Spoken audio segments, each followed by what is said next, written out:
Sejam bem-vindos.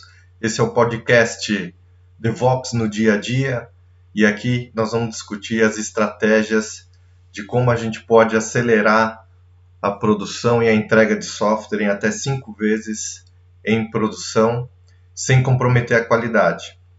Meu nome é Fernando e nesse episódio de hoje a gente vai falar um pouquinho sobre os fundamentos de DevOps. Vamos lá? Então, começando, é importante a gente começar explicando a necessidade, né? Então, hoje, basicamente, a gente tem a base de todo o negócio hoje é TI. E TI, cada vez mais, existe a cobrança de ter uma resposta rápida sobre os serviços de TI, seja no desenvolvimento de software, desenvolvimento de novos produtos, para colocar esses produtos no mercado, seja pela capacidade de manter esses produtos de forma resiliente, funcionando a todo momento para os nossos clientes. Então, quando a gente fala de DevOps, a gente está falando aqui de uma necessidade muito clara dos nossos clientes e do mercado, que é a capacidade que as empresas têm de entregar valor quando eles mais precisam, no momento em que eles precisam. Cada empresa, cada nicho de negócio tem uma necessidade de frequência de entrega em produção. Isso é muito específico de cada nicho de negócio, né? Mas todas elas primam pelo quê? A novidade, a competitividade, e não tem como, né? Hoje em dia a competitividade ela é muito grande. A sobrevivência das empresas estão aonde? Numa resposta rápida, né, da companhia como um todo, não só mais TI, mas da companhia como um todo, trabalhando junto, respondendo à dinâmica do mercado de forma ágil, né? Então, isso é o time to market. O que é DevOps? DevOps é um conjunto de práticas para integração entre as equipes de desenvolvimento de software e de operações com o objetivo de entregar valor para os clientes em ciclos menores, mais frequentes e de forma segura. Por que dessa coisa toda? Tradicionalmente, a gente tem dois mundos separados, né? A gente tem, de um lado, os desenvolvedores produzindo, codificando, entregando o produto, e do outro lado, a gente tem as equipes de infraestrutura, que a gente chama de operações, né? E o foco desse time de infraestrutura, obviamente, é manter as aplicações, a saúde das aplicações e evitar queda dos serviços em disponibilidade para os nossos clientes.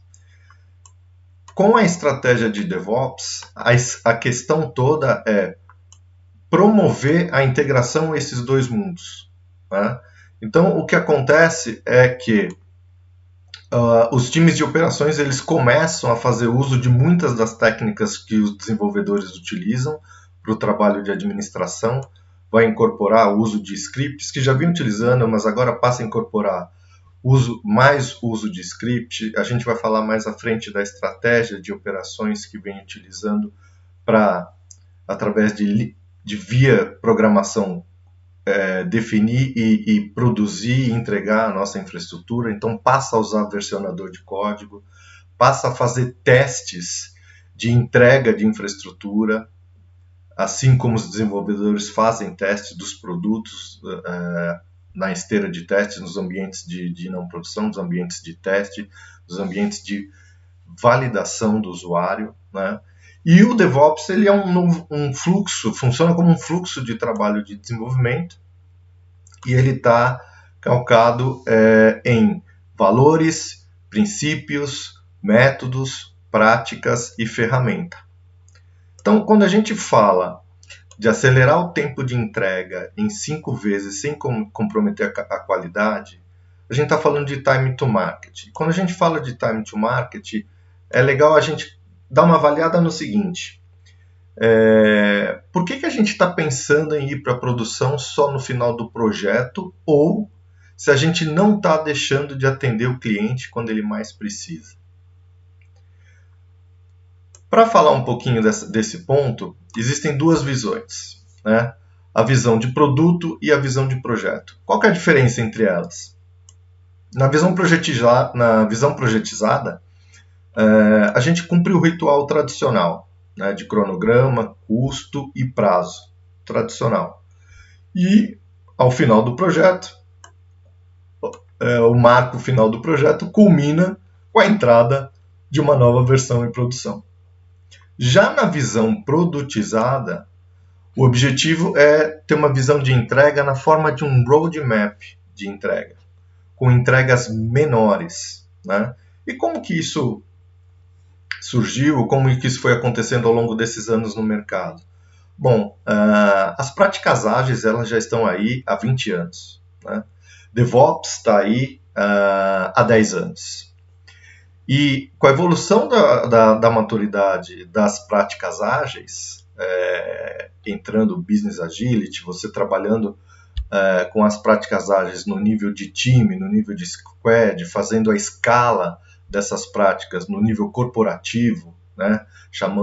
Formando as cadeias de valor, onde a gente envolve toda a empresa, seja com as pessoas da camada de negócio, seja com as pessoas de operações, seja com as pessoas das áreas meio, suporte, arquitetura, infraestrutura, segurança da informação. Então, com a evolução dessas práticas, a gente começa a colocar produto de forma mais rápida no mercado, trabalhando num roadmap, pensando em que entregas menores para os clientes ao longo do tempo. Eu não preciso esperar 6 meses, eu não preciso esperar 8 meses, eu não preciso esperar 1 ano para fazer uma entrega de valor para o mercado ou para os nossos clientes. Define-se um roadmap, você sabe exatamente tudo o que você precisa fazer, mas você vai avançando por etapas, e à medida que você avança, você vai fazendo entrega, né? E o DevOps ele é uma extensão dessas práticas ágeis, porque ele trouxe novos valores atrelados à cultura e automação e ferramentas para dar mais suporte ainda às práticas ágeis que já eram percebidas como uma maneira da gente entregar valor mais rápido para o mercado, né? Bom, e para quem que é? Como eu comentei, as práticas ágeis, dependendo do nível que você trabalha, seja no nível de times, de squads ou no nível de cadeia de valor, é importante que, falando de DevOps também, o contexto é para todo mundo. É para os times de negócio, é para o time de compliance, é para o time de operações, é para o time de qualidade, é para o time de arquitetura, é para o time de segurança, ou seja, todas as equipes que estão envolvidas dentro do processo de entrega de software, que é o ativo da companhia, que é o resultado, DevOps é para todas essas pessoas. Todas essas pessoas são donas desse processo e dessas práticas, e todas têm um objetivo em comum, que é, evidentemente, ter o resultado na mão, o resultado do negócio prosperando. Bom, e quais são os benefícios, né? Por que investir tempo e dinheiro com um conjunto novo de práticas, né? Quando a gente fala dos benefícios que isso pode fazer, dado que a gente comentou de entregas menores e frequentes, a gente tem vantagens e benefícios de fato muito agressivos aqui, né? Então a gente está falando de ter uma frequência de entrega 30 vezes maior. A gente está falando de ter um lead time, ou seja, o tempo de entrega desde da concepção da ideia até a entrada de uma versão em produção em 200 vezes menor. E aí conecta com o que a gente vem falando desde o começo, né, de acelerar a entrega de software, né? O tempo de recuperação de incidente 24 vezes mais rápido e a quantidade de defeitos 96 vezes menor. Tudo isso acontece porque a gente vai falar mais à frente dos valores, dos princípios, mas se a gente já é perceptível, né, a gente entender que se a gente está falando de entregas menores e mais frequentes, né, Quando eu tenho uma entrega menor, eu estou falando um conjunto de funcionalidades menor. Então, com isso, eu tenho um subset daquilo do produto final que eu quero entregar, mas é o que eu coloco na esteira, é aquilo que eu testo, é aquilo que, se tiver valor, a gente já pode entregar. Então, ele é mais rápido, pode ter mais frequência e, se houver algum incidente, o conjunto de funcionalidades que acabou de entrar, ele é muito menor, então muito mais fácil de corrigir e de voltar. A mesma coisa com a quantidade de defeitos, né? E a gente sabe que negócio é o resultado. O que interessa para o negócio é o resultado. E as práticas de DevOps são um meio para a gente deixar as empresas mais competitivas. Agora, precisa prestar atenção no seguinte: é legal fazer uma avaliação de qual é a necessidade de negócio da sua empresa, qual é o ritmo do business da sua empresa. Porque só vale a pena mudar o processo de desenvolvimento se for para atender os objetivos da empresa. Toda mexida, principalmente em processo de desenvolvimento, como eu falei, é a base, a TI e processo de desenvolvimento é a base de resultado de negócio hoje em dia. Qualquer mexida é sensível. Então precisa estar antenado e ter a visão de que precisamos mudar e por que mudar. Não é simplesmente eu quero ser ágil ou quero fazer DevOps. O meu negócio precisa dessas práticas, né?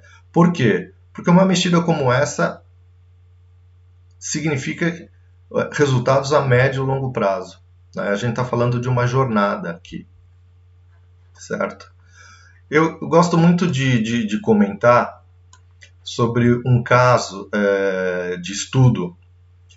É um dos primeiros casos de estudo de adoção das práticas de DevOps, mas que eu gosto bastante de comentar, que é da HP, por volta de 2006, 2007, que inclusive quem encabeçou esse estudo de caso e executou é uma das pessoas que é considerado um dos gurus das adoções das práticas de DevOps até hoje, que é o Gary Groover.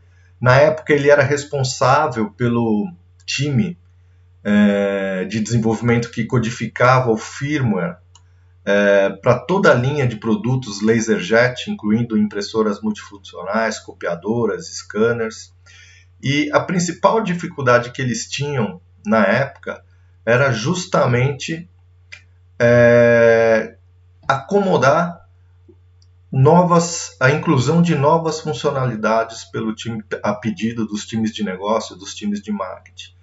E embora eles tivessem um time global, com um volume bem razoável de desenvolvedores, estamos falando aqui na ordem de 400 a 800 desenvolvedores trabalhando no nível global. Na época, eles tinham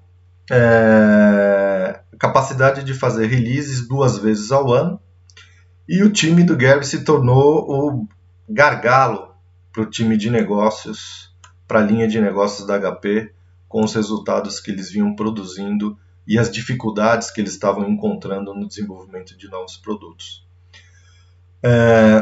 Para os times de marketing, basicamente, a resposta era padrão, né? Toda vez que o time de negócio ou o time de marketing vinham até eles para solicitar um novo desenvolvimento de novas funcionalidades, a resposta padrão que infelizmente tinha que passar para eles era: olha, da tua lista de prioridades, seleciona 2 itens que podem ser entregues daqui a 6 meses ou 1 ano. Vamos falar um pouquinho da questão técnica, então.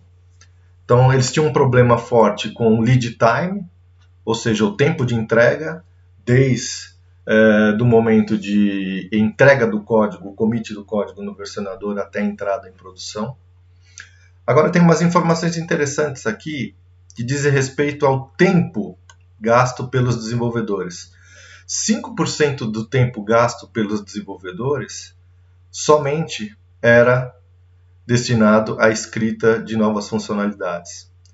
15 a 20% do tempo gasto era integrando o código para se formar uma release. Cada desenvolvedor, quando eles faziam o check-in do código, eles levavam em média uma semana para fazer a integração e determinar se esse build ia ter sucesso ou não. Quando se conseguia fazer a integração do código, o tempo do build demorava 11 horas. Na sequência, depois de todo esse trabalho para formatar e conceber uma release, a hora que essa release era colocada no ambiente de testes, 6 semanas de testes de integração e regressão, de forma manual.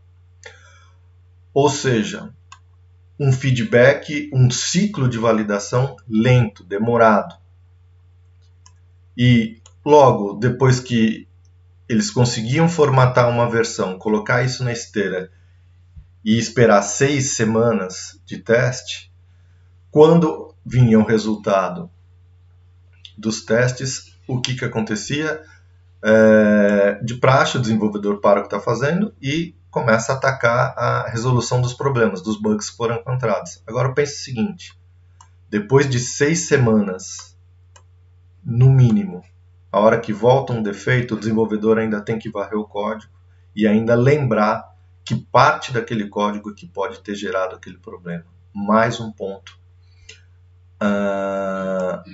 de demora. E tudo isso contabiliza para o tempo total de entrega do produto em produção. Né? Agora, o que foi adotado como principais práticas para fazer a virada de jogo? Né?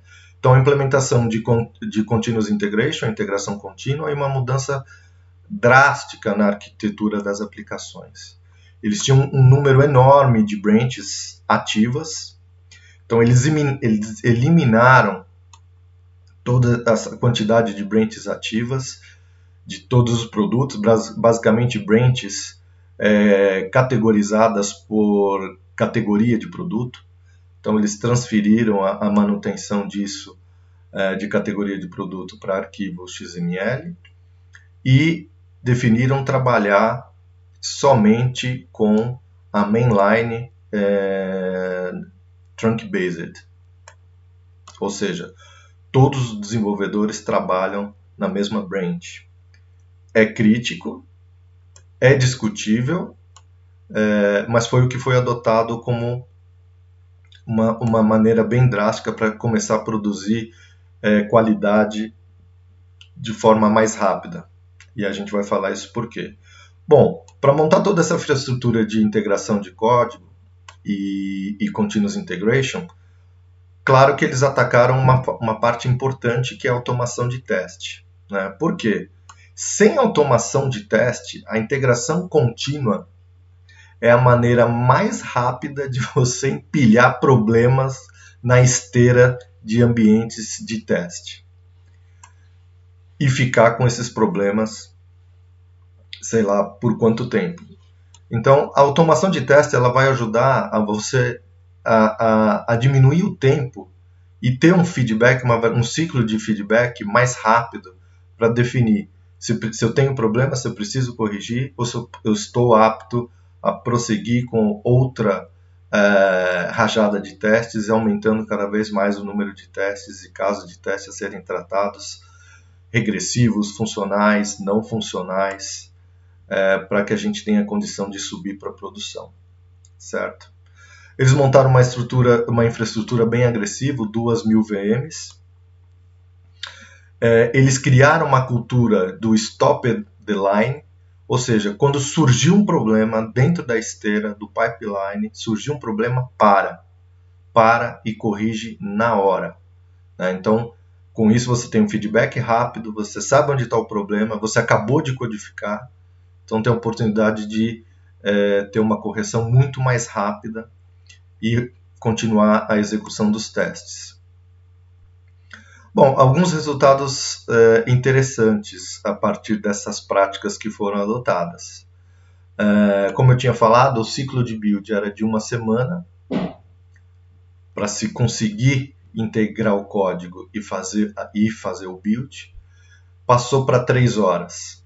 Com isso, eles tiveram a oportunidade de começar a rodar de 10 a 15 builds por dia. Commit de código, que era praticamente um por dia, passou a ter 100 commits por dia. O ciclo de regressão de testes, que era de 6 semanas, passou para 24 horas. Um arcabouço de automação foi montada dentro de uma estrutura planejada para isso, com mudança de arquitetura, um pipeline pensado com todas as etapas de código e de teste para cada um dos conjuntos de produtos. Com isso, passou a produzir 75 a 100 mil linhas de códigos, passaram a ser alteradas diariamente, 100 a 150 commits por dia. E lembra que eu tinha falado que, inicialmente, o tempo gasto em escrita de novas features era de 5%. Com essas mudanças, com esses resultados, gerou tempo.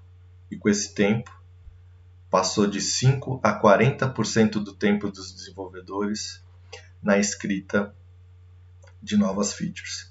Então, são resultados realmente agressivos, e aí é o ponto, né?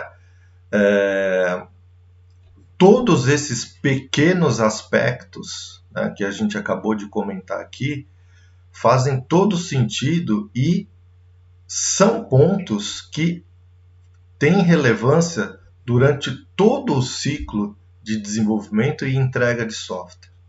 Então, quando a gente fala de acelerar o tempo de entrega de software em 5 vezes sem perda de qualidade, tem bastante oportunidade nos processos internos para a gente fazer melhoria e a gente ir eliminando o desperdício.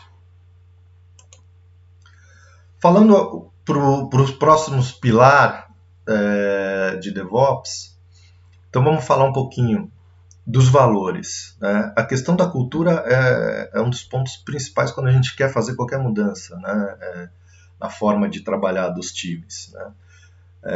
E cultura é uma questão bem crítica, porque a gente está falando de pessoas, né? O comportamento das pessoas ela é impulsionada pelo comportamento das pessoas. Então, a cultura é muito mais do que ter um layout de startup na empresa. A gente depende muito da interação interpessoal, né? Dos vários times entre si. E a gente vê as organizações... O problema persiste até hoje, né? Da gente ter questões de empresas divididas ainda em silos, né? E isso é muito comum. Por quê? Cada empresa tem está num nível de mudança cultural e um avanço de implementação das práticas de agilidade de DevOps. Cada empresa tem o seu tempo, né? Então, mas basicamente falando com relação a esse aspecto cultural, a consequência é que, seja entre o mundo de dev, seja entre o mundo de ops, seja entre dev e negócios, e com todas as áreas meio que existe dentro das empresas, esse é o ponto que precisa ser melhorado para que a gente tenha uma condição de melhora, tanto seja para não de melhora, para fluxo de informação fluida dentro da companhia, né? Esse é um dos pontos também que a gente percebe e é cultural, né? Seja microgerenciamento, a forma como o time de negócios interage com os times de TI, a forma como os gestores das áreas de TI trabalham com seus times, quando existe a formação de squads e começa aquela integração entre as pessoas. Existe muito problema no início desse relacionamento. Os times começam a trabalhar juntos, mas isolados, porque cada um quer fazer a sua parte. Não, é difícil inicialmente formar um mindset de one team, pensar na entrega com benefício para a companhia. E todas essas mudanças culturais precisa vir de cima, o exemplo de cima. Não tem solução bala de prata para isso, né? A empresa precisa comprar, os líderes precisam dar exemplo e estar no campo de batalha todo dia com os times, mostrando que eles estão dando um exemplo que não é só da boca para fora. Por isso que é importante, né? Quando a gente tem uma mudança como essa, e a gente quer fazer uma mudança como essa, porque é importante para a empresa, normalmente 30%, 40% disso é tecnologia, 60%, 70% sim é uma questão de mudança organizacional e a forma como as pessoas interagem entre elas no dia a dia. Vamos passar então para o segundo ponto da automação. A automação é a primeira coisa que as pessoas geralmente pensam quando falam em DevOps, né? E no início, quem usava Puppet, Chef, eram as pessoas, putz, esses caras estão fazendo DevOps, né? Mas a verdade é que precisa ter um equilíbrio entre todos os valores, né? O CAMS, né? A cultura, o automation, measurement e o sharing. Precisa ter um equilíbrio de todos esses pilares dos valores.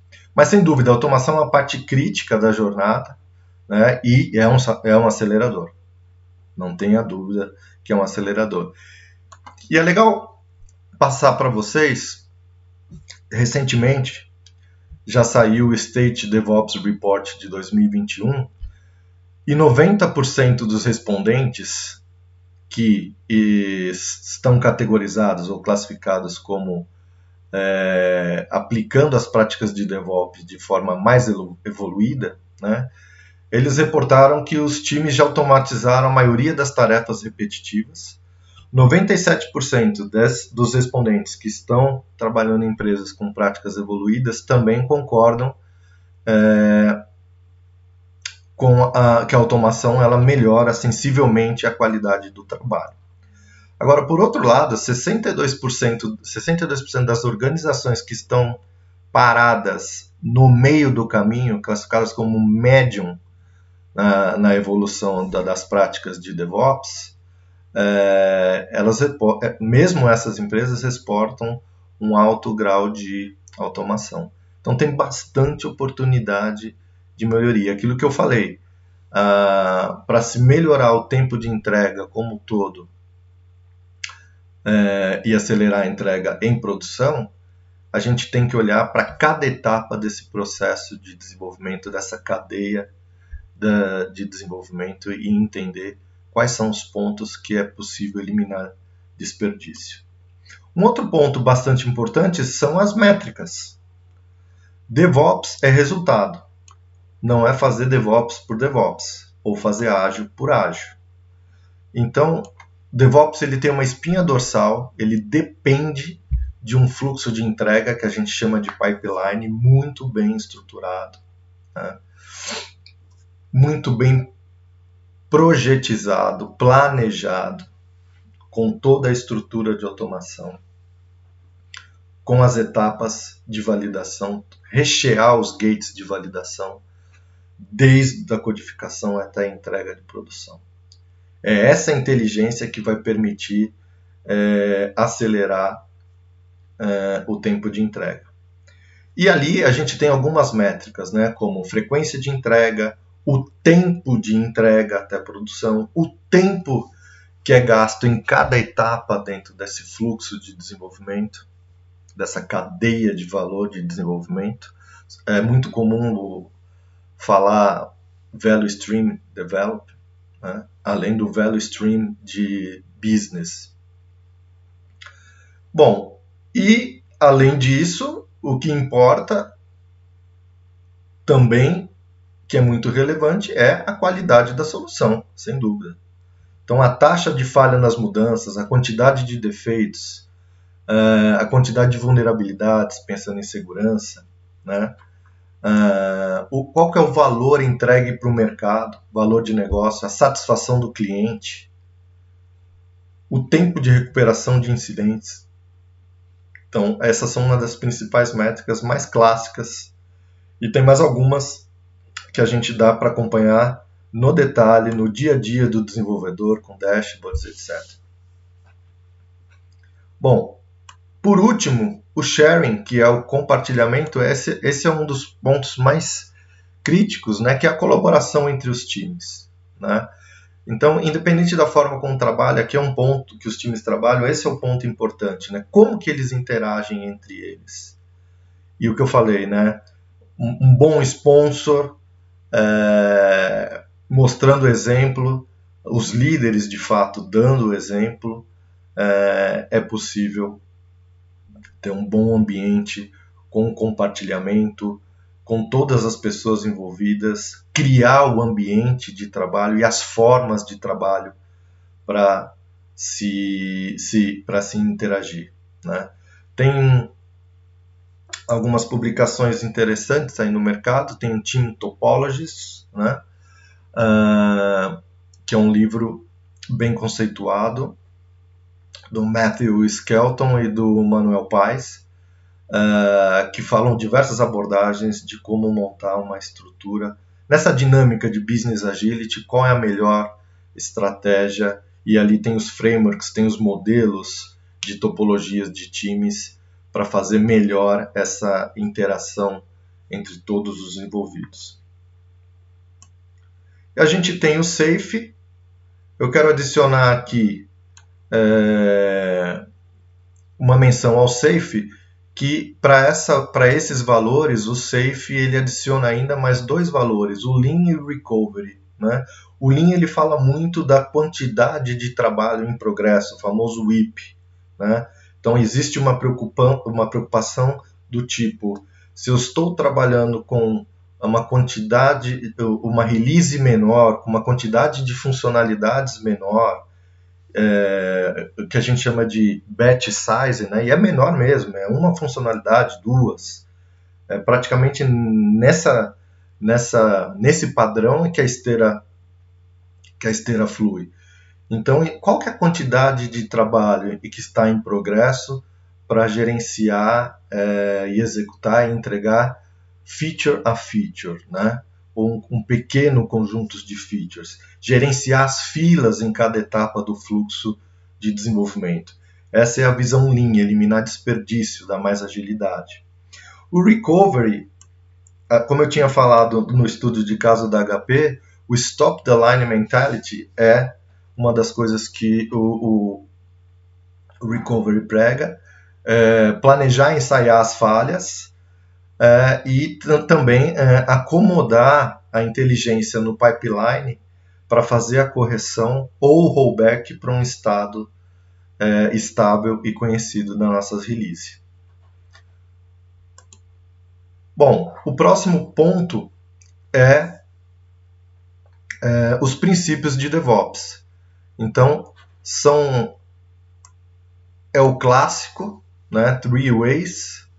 Então, a gente tem as 3 maneiras, os 3 caminhos. Então, a gente tem aqui o first way, que a gente pode olhar, como o próprio desenho diz, né, é o caminho, o fluxo, né, de Dev até Ops. Ou seja, de Dev, desenvolvimento, até operações, concept to cash, da ideia, do conceito, até o resultado, o faturamento, o dinheiro. Então, o objetivo aqui para que a gente possa maximizar esse fluxo, a gente trabalha com algumas características de manter o trabalho visível, reduzir o tamanho da entrega para small batch size, como a gente acabou de falar, construindo com muita qualidade e com ciclos de feedback para prevenção de defeitos. Evitar que o defeito, um conjunto de defeitos muito grande, seja passado para a próxima etapa do ciclo de desenvolvimento. E como resultante dessas práticas, a gente tem a integração contínua, os testes automatizados de integração funcional, a automação do processo de deploy, a criação de ambientes sob demanda, limitar o trabalho WIP, né, o trabalho em progresso das equipes, com um foco específico naquele pequeno conjunto de funcionalidades. É aí onde se começa a evitar o desperdício e ter mais resultado, né? E passar a construir os sistemas de forma segura. O second way, a gente está falando aqui de habilitar e fazer com que exista um fluxo constante de feedback da direita para a esquerda, de operações para dev, operações, negócio, a esteira de UAT, todos os ambientes para desenvolvedores. Testes de segurança, não vamos esquecer dos testes de segurança. Então, o second way, o objetivo é cada vez mais aumentar o número de métricas, o número de feedback, o que a gente fala de telemetria, né? Como é que está a saúde da aplicação? Que métricas que eu olho de qualidade para mostrar o que está acontecendo e qual é a forma de corrigir. E o third way, a gente já percebe que é uma junção, né, do primeiro com o segundo e de forma contínua. É o aprendizado contínuo. Aqui é dar liberdade para que a gente tenha capacidade de inovar, reduzindo o risco e que não se culpe pelos problemas que acontecem, mas se valorize pelas soluções e as oportunidades de melhoria que aparecem ao longo desse processo, que é muito mais importante. Tá legal? Então, falando um pouquinho agora, dei uma pincelada aqui, o que a gente chama de DevOps Playbook, algumas das 5 principais pontos que são sempre falados dentro da estrutura de DevOps. Então, primeiro, né, People over Process over Tools. Aqui a questão é, as pessoas interagem, elas definem processos e depois elas trazem ferramentas que apoiam esses processos para se trabalhar. Parece óbvio, mas é muito tentador a gente ir direto para a ferramenta, escolher direto uma ferramenta. Então aqui é um ponto de atenção para isso. O segundo ponto, que é o Continuous Delivery, muita gente também costuma resumir DevOps como sendo Continuous Delivery, né? Mas resumindo, Continuous Delivery é a prática, né, da gente orquestrar toda a entrega, né? Codificar, testar, lançar, medir, né? Permite fazer tudo isso de forma automatizada. O terceiro ponto é o Lean Management,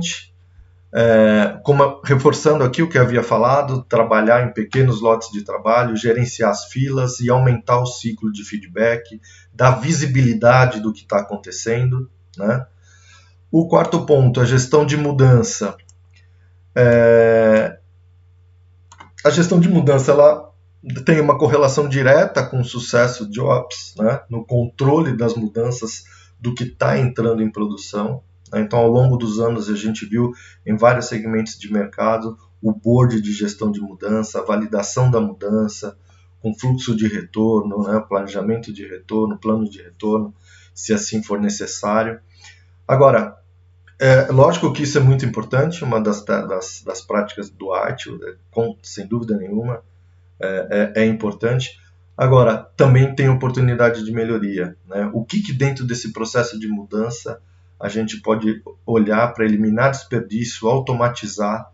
Eu tenho a possibilidade de, com ferramentas do pipeline, já fazer uma evolução, uma transição mais segura, iniciando, por exemplo, como último estágio, já fazendo a abertura da mudança na ferramenta de gestão de mudança de forma automatizada, mesmo que se pare ali e o time de gestão de mudança pare para analisar as tarefas e fazer a execução uma a uma.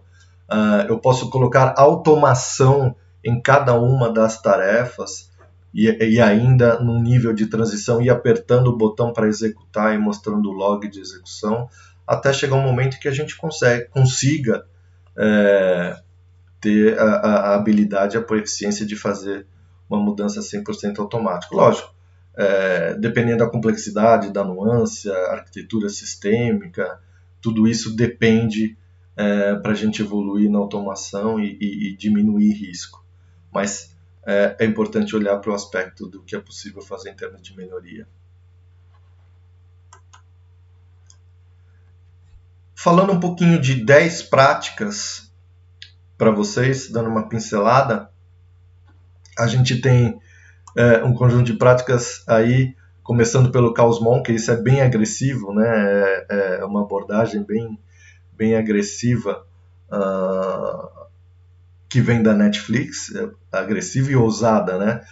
Essa é a forma como eles testam a resiliência dos sistemas deles, né? Então eles ensaiam e planejam as falhas, e o Chaos Monkey é um software que eles simplesmente, dentro de produção, eles provocam uma falha para testar a resiliência dos sistemas deles, né? Um nível de maturidade bem alto.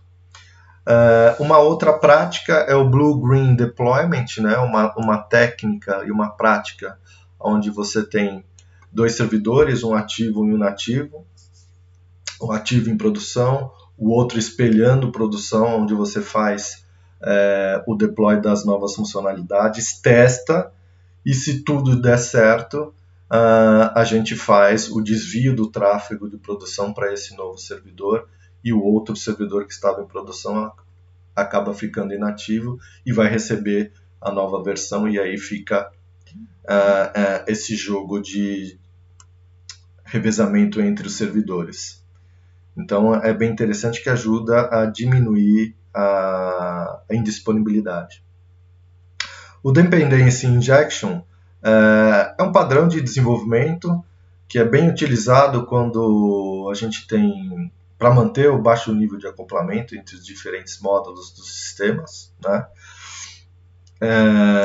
Justamente para dar mais velocidade e diminuir o acoplamento entre as aplicações, isso de forma arquitetural. O Undercord é inovação Toyota na veia aqui. Então aqui é como se fosse a Toyota na linha de produção dela, em cada etapa da linha de produção dela, tem um cabo em cima de cada etapa, onde cada analista, vamos dizer assim, a hora que encontra o problema, eles abaixam esse cabo, acende uma luz vermelha, todo mundo vê que existe um problema dentro daquela etapa da produção, e aí todo mundo, é o que acontece, para, vai resolver o problema e começa a fazer a aferição da qualidade. E por último, a cloud, migração para cloud. Cresceu muito a utilização de ambiente de cloud nos últimos anos, né? Começou com aquela questão de orçamento, se era viável, não, cloud é mais rápido, vai dar automação, mas também precisa se olhar para a questão de orçamento. E além de olhar para a questão de orçamento, é importante pensar o que migrar para cloud. Migrar por migrar, principalmente aplicações legadas, a gente não vai ter vantagem, né? A adoção de cloud e toda a automação e as vantagens que o ambiente cloud permite, vai se ter muito mais benefício quando a gente começa a colocar aplicações com arquiteturas mais sofisticadas, como a de microserviços. O sexto ponto, o Embedded Teams, né? Eu até tinha antecipado um pouquinho a questão. Aqui é uma forma de tentar melhorar o relacionamento e a inter-relação entre os times, principalmente DevOps, mas como eu mencionei, no Team Topologies tem frameworks para adoção de várias práticas de como melhorar. Inicia-se normalmente como uma reorganização entre os times para tentar incorporar esse engenheiro de infraestrutura, e muda-se a forma de trabalhar, principalmente pensando em cadeias de valor, quando se trabalha em ágil em escala, que trabalha para um segmento de negócio, você passa a ter os times autocontidos ali para aquele business unit. Então, quase que uma microempresa ali em torno daquela business unit, com todos os perfis, né? Seja de TI, seja de negócios. O ponto a seguir, o Blameless Post-Mortem, então a questão é como examinar essas falhas, né? Promovendo e valorizando os resultados e evitando o bode expiatório, praticamente, né? Basicamente é isso. Um outro ponto, o oitavo ponto, de status page, é uma forma de você ter uma boa comunicação com os usuários, informando das falhas que houve dentro dos serviços e que essas falhas estão com suporte e estão em prontidão para serem corrigidas, né? Então, facilita a comunicação e deixar claro para os usuários quando existe algum problema. Lógico, caso a caso, olhar devidamente onde melhor aplicar esse conceito. Dev on Call. Aqui é ChatOps na veia, é um canal aberto entre os times de operação e os times de desenvolvimento para resolução de incidente. Existe, independente da ferramenta que você utilize, tem várias aí no mercado, né? Por exemplo, o Slack, vocês podem configurar salas de War Room e a todo momento estar conversando com o time. É muito rápido. A integração dessas ferramentas com as ferramentas de gestão de incidentes, gestão de problemas, com as próprias ferramentas de LM, dão muita velocidade para fluidez da comunicação entre os times e resolução dos problemas. Incident Management, aqui, como eu tinha mencionado, para a gente fechar esse ponto das práticas, se a gente está trabalhando com um small batch size, um conjunto de funcionalidades menores, mas mais frequentes, né, a recuperação de falhas ela tende a ser a mais rápida, ao invés de você esperar 6 meses ou 12 meses para entrar com um volume alto de funcionalidade em produção, fazendo com que a resolução de problemas seja mais lenta, um pouco mais demorada. E para a gente fechar esse primeiro episódio, eu trouxe aqui a parte de ferramentas para a gente falar um pouquinho a respeito, não só ficar na parte de processos, né, mas trazer um pouquinho aqui da parte de ferramentas para vocês, que é bem importante. A gente tem aqui, eu gosto bastante de olhar essa tabela periódica da Digital AI, era da Zibia Labs anteriormente, e aqui a gente tem uma categorização das ferramentas. Então, a gente tem, por exemplo, aí no canto esquerdo superior, o Enterprise Agile Planning, que tem o Jira Line, você tem o Digital AI Agility, você tem o Target Process. Falando de cloud, você tem, obviamente, a AWS, você tem o Azure, você tem o Google Cloud. Quando a gente fala de Continuous Integration, cinzinha, você tem Jenkins, você tem Azure, você tem GitLab, você tem CircleCI, né? Então você tem aqui, por todo o segmento de ferramentas, você tem um conjunto dessas ferramentas. Eu acho bem bacana olhar aqui. Tem ferramenta open, tem ferramenta paga. Com relação à ferramenta, o que é legal? É legal você olhar para dentro de casa, ver aquilo que você tem, né? O que está faltando para complementar as principais práticas de DevOps, e pensar numa estratégia de integração.